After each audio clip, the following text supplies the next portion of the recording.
It's interesting that Pesutto brings up the Western Metropolitan region, which Deeming represents in the state's upper house. Those suburbs are poorer and more religious than other parts of Melbourne, and Deeming, herself a Christian with overt traditional values, has a strong appeal there, even among people of other faiths. Her appeal was so strong, in fact, that in the election last November, she was able to help get a second Liberal elected in the region, something that hasn't happened for decades. The expulsion of Deeming will backfire on Pesutto because his parliamentary supporters mostly come from more affluent parts of Melbourne where the teal vote is an existential threat. To actually win more seats, he needs Deeming more than he needs the wet, factional hacks who voted to expel her.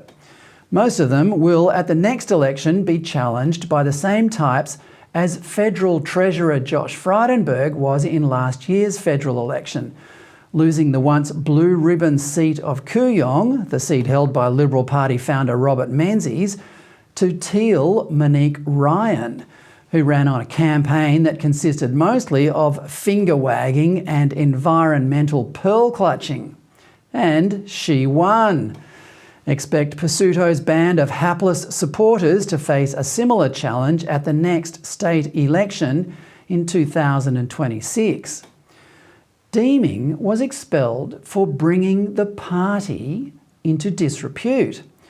Well, this is debatable. She has been falsely accused of aligning herself with a Nazi sympathiser, despite her own family's traumatic association with the Holocaust. And when that accusation from her leader, no less, was not withdrawn, she did all she could to redeem her reputation. She sued him for defamation. The party's reputation was brought into arguably greater disrepute last year, when then Shadow Treasurer David Davis acted inappropriately at the Victorian Multicultural Commission dinner at the Convention Centre in Melbourne.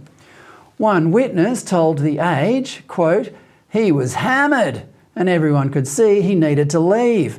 People were very uncomfortable with how he was acting, which would have been inappropriate even if he wasn't an MP at an official function."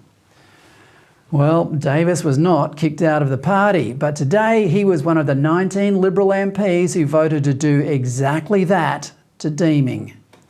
The Liberal Party has a problem with women, and ironically it is coming from the faction that calls itself progressive.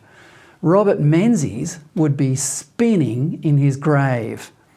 In his Women for Canberra radio broadcast on January 29, 1943, he said, quote, "Women are at least the equals of men. There is no reason why a qualified woman should not sit in Parliament.